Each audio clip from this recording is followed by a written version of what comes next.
Good afternoon.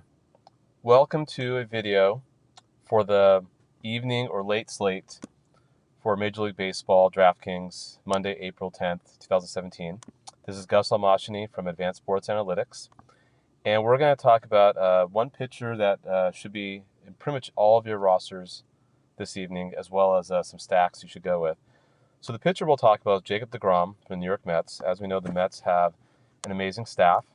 They are playing the Phillies. And we see that DeGrom has fantastic numbers against Phillies hitters.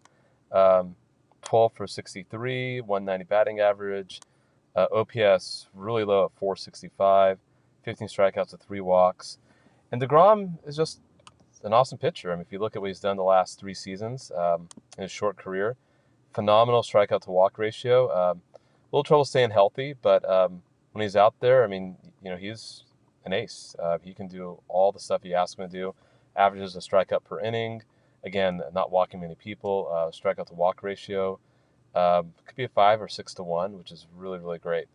So DeGrom would definitely be a pitcher that's worthwhile. And if you look at ASA's website, we can see that the ratio between DraftKings fantasy points and salary peaks really high, close to about 2.5 DraftKings points per $1,000, and since he's going for over 10,000, you should get 20 plus points from him tonight.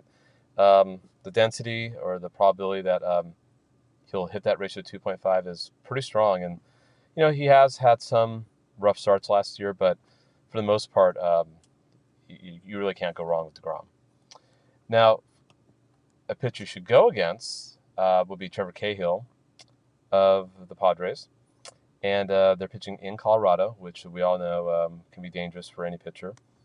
And if you look at some of the numbers, like Charlie Blackmon, 6 for 12, Parra, okay, 2 for 7. But the Rockies can hit him pretty well, batting average of 305.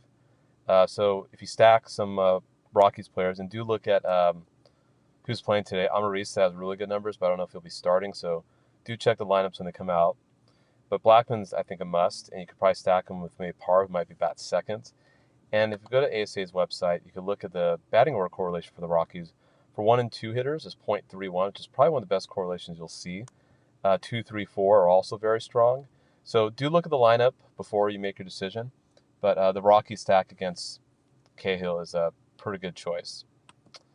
And of course, if you look at the lineup they had yesterday, Blackmon was leadoff, Parra second. Arenado might be another good option. He went 0 for 4.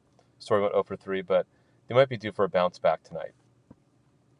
Lastly, we're going to go for a stack with the Washington Nationals. They are hosting the Cardinals, and this is probably a must as well. You definitely want to go with guys like Harper, Murphy, and Zimmerman, all fantastic numbers against Wainwright. Harper, of course, is a beast, won't cost you, but so worthwhile. And then Murphy could be valuable as a second or third baseman. Great numbers against Wainwright. And Wainwright's distribution on ASA's website is kind of all over the place. Doesn't peak as high as like DeGrom's. And it's a pretty wide distribution. So you're not quite sure what you're getting with him. I mean, he could be great, but I think some of his best days are probably behind him. And so going for a national stack could be a good idea. And you could probably find a way to squeeze in DeGrom, some of the Rockies hitters, and some of the Nationals hitters, and probably even try to get Blackmon or Harper if you can. Well, good luck this evening, and we'll check in tomorrow.